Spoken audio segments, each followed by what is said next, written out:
धनात्मक और ऋणात्मक परिमेय संख्याओं के बारे में। ठीक है, इसके पहले हम लोग देखे थे कि परिमेय संख्याएं किसे कहते हैं, जिसे P बटे Q के रूप में लिख सके, यानी उसमें अंश में कुछ रहे और हर में कुछ रहे, और ये Q is not equal to 0, यानी ये जो हर वाला रहे वो क्या हो, 0 ना हो। ठीक है, जैसे 2/3 ये क्या है, परिमेय है। क्यों? क्योंकि इसमें 3 जो है वो 0 नहीं है। नीचे वाला ये हो गया अंश और ये हो गया भिन्न, सभी लोग जान रहे हैं। जैसे 1/3 ये क्या है, भिन्न है। इस भिन्न में जो ऊपर रहता है वो क्या है, अंश, और नीचे है जो हर। तो परिमेय संख्या में कभी भी नीचे वाला यानी हर जो है वो 0 नहीं होना चाहिए। तो ये सब चीजें हम लोग पीछे देख चुके हैं। ठीक है, अब हम देखेंगे धनात्मक और ऋणात्मक परिमेय संख्याएं, यानी ऐसी संख्याएं, कौन सी संख्याएं हैं जिनको हम धनात्मक कहेंगे और किनको हम ऋणात्मक कहेंगे। तो देखिए 4 संख्याएं हमारे पास हैं। कितनी संख्याएं हैं, 4 संख्याएं। ठीक है, तो पहली संख्या की बात करें तो इसमें 2 धन है, 3 धन है। ये 2 ऊपर वाला क्या है, वो भी धनात्मक है, नीचे वाला क्या है, वो भी धनात्मक, यानी क्या है, दोनों धनात्मक हैं, दोनों धनात्मक, अंश भी धनात्मक और हर भी धनात्मक। तो दोनों धनात्मक हैं, तो इसे हम कहेंगे धनात्मक परिमेय संख्याएं। क्या कहेंगे, धनात्मक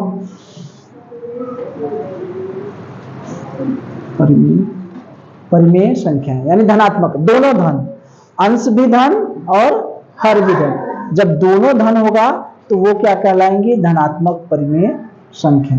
ठीक है, नीचे क्या है, इसमें देखिए अंश ऋण है लेकिन हर क्या है, धन है।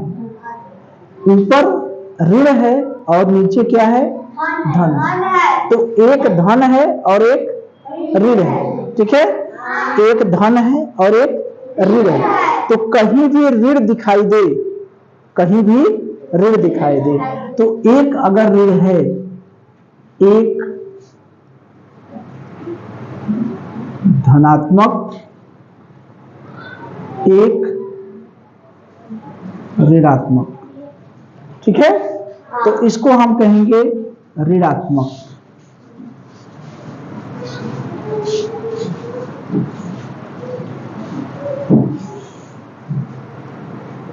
ठीक है, ऋणात्मक परिमेय संख्या है।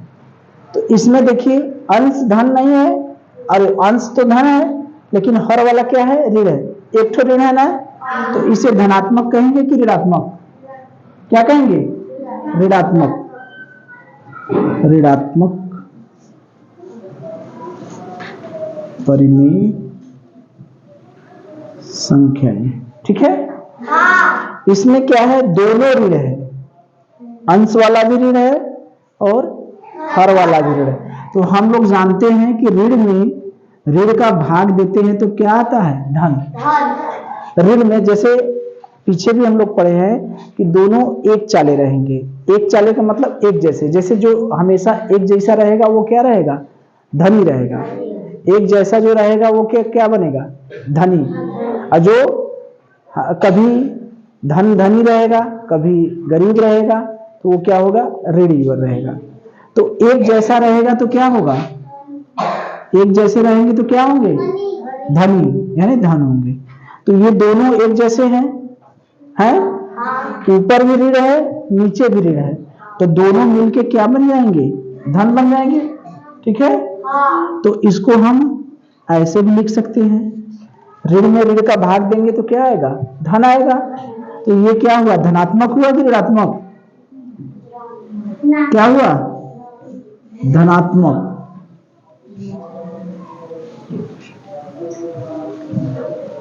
ठीक है, तो इन चारों से हमें क्या समझ में आया, कि अगर दोनों धन हैं तो क्या होगा, धनात्मक परिमेय संख्या है। ठीक है, दोनों धन तो धनात्मक, अगर एक भी ऋण है तो क्या होगा, ऋणात्मक।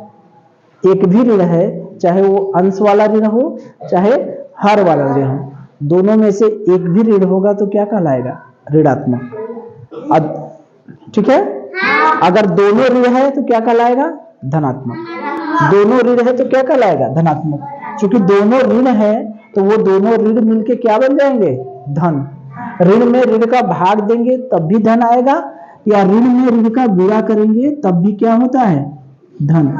याद रखिएगा, ऋण में ऋण का गुणा करेंगे तब भी धन, और ऋण में ऋण का भाग देंगे तब भी धन। ठीक है, तो हम लोग कुछ चेक करें कौन धनात्मक है कौन ऋणात्मक।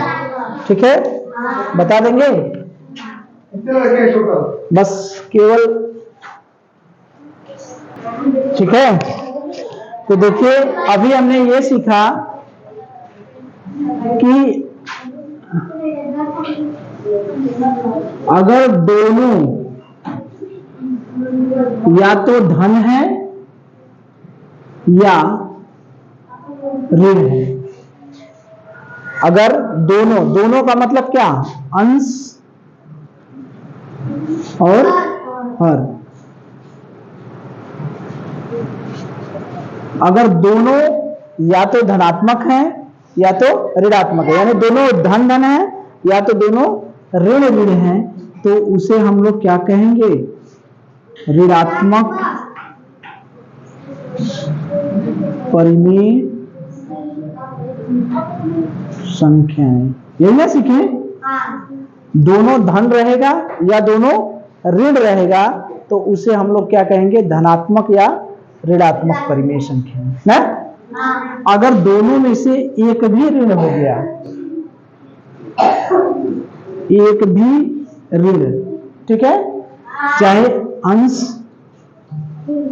ऋण हो या हर ऋण हो, एक भी ऋण हो जाए, दोनों में से एक को अगर ऋण हो गया तो वह क्या हो, उल्टा लिख दिया क्या, ये क्या होगा, धनात्मक ना, ये धनात्मक होगा।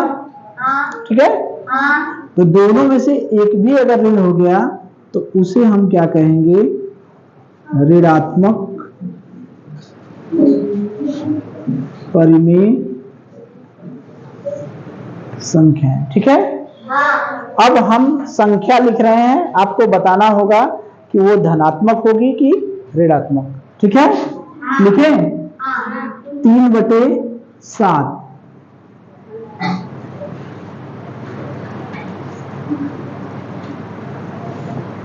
इसको बताइए धनात्मक होगी कि ऋणात्मक।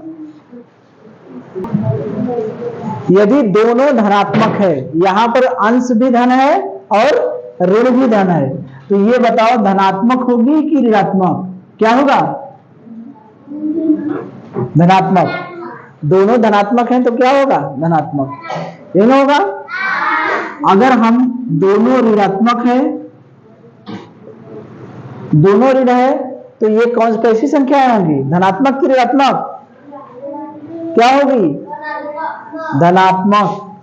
क्योंकि हमने क्या बताया, यही बताया कि दोनों धन हो या दोनों ऋण हो, यानी अंश और हर दोनों धन हो या अंश और हर दोनों ऋण हो, तो वो क्या होगी, धनात्मक। लेकिन एक मान लीजिए इसमें से ऋण हो जाए तब ये क्या होगा, धनात्मक की ऋणात्मक, क्या होगा, ऋणात्मक। अगर 3/-9 नीचे वाला हर ऋण हो गया तब क्या होगा, ऋणात्मक की धनात्मक, ऋणात्मक। ये क्या होंगी, ऋणात्मक परिमेय संख्याएं। ठीक है, और ये दोनों क्या होंगी, धनात्मक परिमेय संख्याएं।